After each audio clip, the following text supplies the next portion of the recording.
كسب القلوب بحبه، أسر النفوس بخلقه، أبكى الآنام بشوقه، صلوا عليه عليه الصلاة والسلام. بسم الله الرحمن الرحيم، والسلام عليكم ورحمة الله.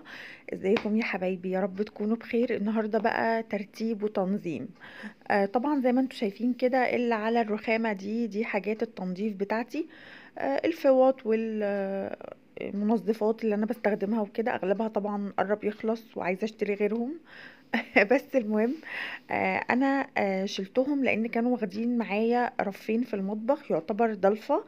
اهي زي ما انتوا شايفين، وكنت حاسة ان هما مهدرينها، وان انا ممكن استغلها في حاجة تانية تكون افيد، واشوف لهم هما مكان تاني.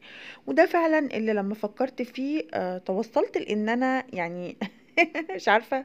حاسة ان انا بتكلم في موضوع كبير. المهم، قلت احطهم في التربو ده كان فيه شوية حاجات كده، انا لقيت لهم مكان تاني. هوريكم كان فيه ايه. كان فيه شوية مكرونات على رز على زيت على الحاجات دي كده كلها. عندي ضلفة كده حطيتهم فيها، وقلت استغله هو في المنظفات دي. طبعا في البداية انا هنضفه قبل ما احط فيه اي حاجة. عندي هنا البخاخ بتاعي، بحط فيه جنرال وديتول ومية. وهبدأ ان انا ارش على طبعا يا جماعة الجنرال ده حاجة كده تحفة. كمان الكلوروكس الخمسة في واحد تحفة، تحفتين كمان. خلاص، هبدأ كده يعني انزلهم في البخاخ بتاعي، وهزود مية وهقفل بالشكل ده كده. وهرش على الستاند بتاعي ده اللي هو الادوار، علشان انضفه. طبعا عذرا على المنظر، بس انا طبعا بنضف والدنيا يعني ايه مش مظبطه. فانا هرش بقى كده كل الستاند بتاعي ده، كله اهو. وهبدأ طبعا ان انا بفوطة عليها خل. الخل ده دهب، ده لو شفتوه في اي حتة هاتوه للتنظيف، لان هو خفيف جدا جدا، يعتبر مية بخل للشطف بقى بعد التنظيف وكده. اسمه دهب اهو. زي ما انتم شايفين دايما بيبقى موجود في العروض، وهتلاقوه رخيص، يعني هتلاقوه دايما رخيص. هحط بقى على الفوطة بتاعتي، وابدأ ان انا امسح الحاجات بتاعتي اللي انا رشيتها دي، الديتول والمية والجنرال اهو. همسح بقى كله كده، وبعدين هرجع لكم اهو. زي ما انتوا شايفين كده انا مسحته كله بفوطة بقى طبعا نظيفة وناشفة. هبدأ ان انا انشفه خالص. هي دي اخر مرحلة في مرحلة التنظيف بتاعة التربو الستاند ده اهو. نظمته بقى اول رف، يعني حطيت فيه شوية حاجات كده اهي. المنظم اللي فوق ده اولا انا بحط فيه الحاجة اللي بستخدمها معايا كل يوم وانا خارجة عشان اروق. خلاص. هو في اهو الستاند ده انا حاطه فيه الفوط اللي بستخدمها كل يوم، وحطيت كمان ملمع الازاز والخلطه بتاعه اللحوسه بقى اللي بتبقى على الحيطان وكده، وكمان بتاع الخشب اللي ابني لسه مضيع الغطا بتاعه، والبخاخ معرفش وداهم فين. حطيت كمان كلوروكس الوان ده اهو. ده حبيبي حبيب قلبي كمان. مستغناش عنه ابدا يعني. معايا على طول يعني في كل مكان. ده بتاع التلاجات. وده عبارة عن خل تفاح، انا مخففاه بمية بسيط جدا للهاموش. عارفين انتوا الهاموش اللي بيجي ساعات مطرح الموز وكده، رشي عليه خل تفاح هيقضي عليه تماما تماما يعني. خلاص، كمان مش مضر خل التفاح. حطيت كمان الديتول وبتاع البقع ده. دلوقتي عندي العلبة دي هحط فيها المسحوق العادي ده، لاني كمان هحطه معاهم اهو، وهغطيه، وهحطه برضو معاهم في الستاند ده اهو بالشكل ده. وتاني رف كمان انا عملته، طبعا هوريكم بالتفصيل، بس عشان ايه ما كنتش بضيع في الوقت يعني. حطيت فيه برضو البريل، وحطيت فيه معطر، وحطيت فيه الخل اللي انا قلت لكم عليه، والكلوروكس، والاحمر ده برضو بتاع البقع. كنت جايبه الازازتين كانوا عرض من ماي واي، بنصحكم بيه، تحفه تحفه. الباور اللي هو بتاع بقع الملابس والسجاد والكلام ده كله. خلاص. فوق بقى غيرت شوية، حطيت اللي هي الحاجات هي اللي انا قلت لكم عليها، وحطيت معاهم اللهلوبة كمان تحت. نزلت بتاع التلاجة ده مع المعطر والبريل والكلام ده كله. خلاص.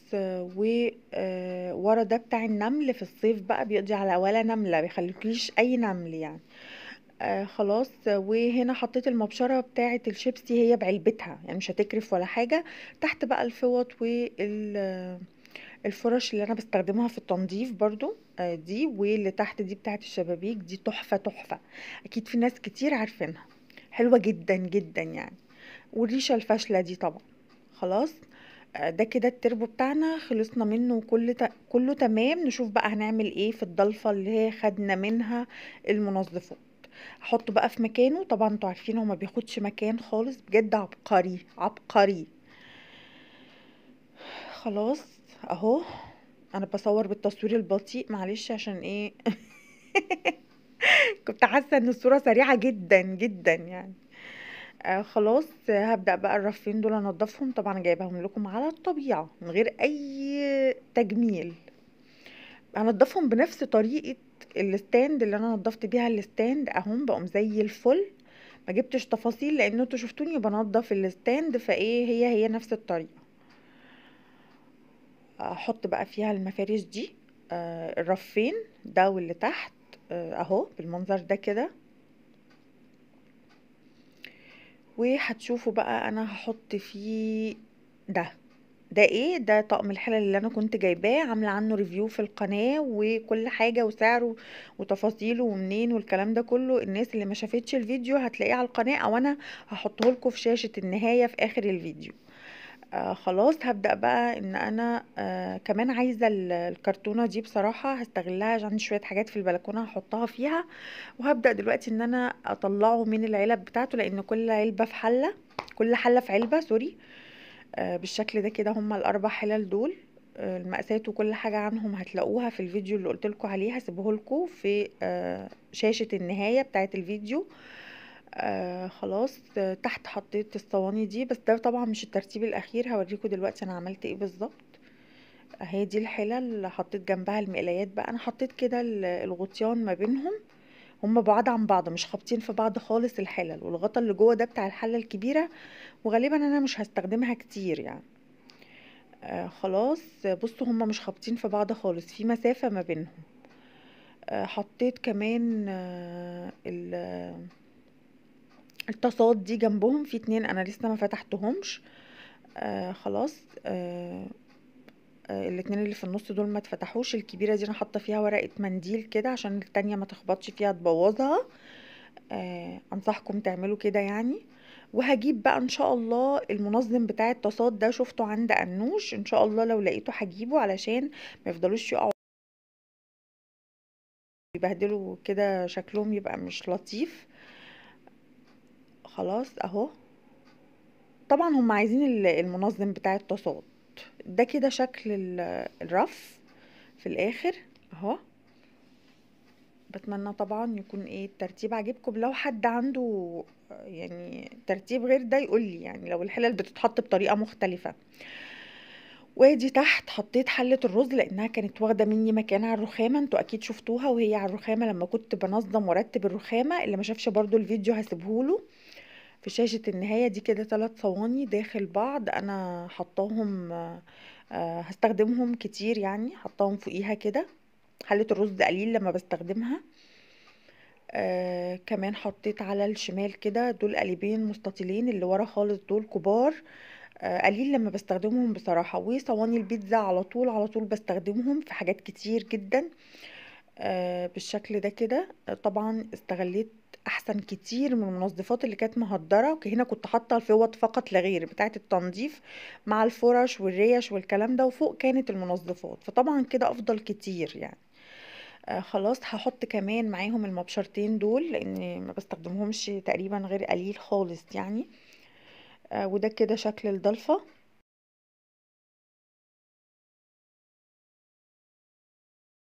خلاص. وادي كده الرف اللي فوق برضو، نظرة أخيرة. بتمنى طبعا الفيديو يكون عجبكم. بتمنى ما تنسوش لو أول مرة تشوفوا قناتي اوعوا أبدا تنسوا تعملوا اشتراك في القناة وتفعلوا الجرس علشان يوصلكم كل جديد. طبعا بتشتركي عن طريق السهم الأحمر اللي تحت الفيديو. بس كده، ولايك وشير، بحبكم في الله، والسلام عليكم ورحمة الله وبركاته.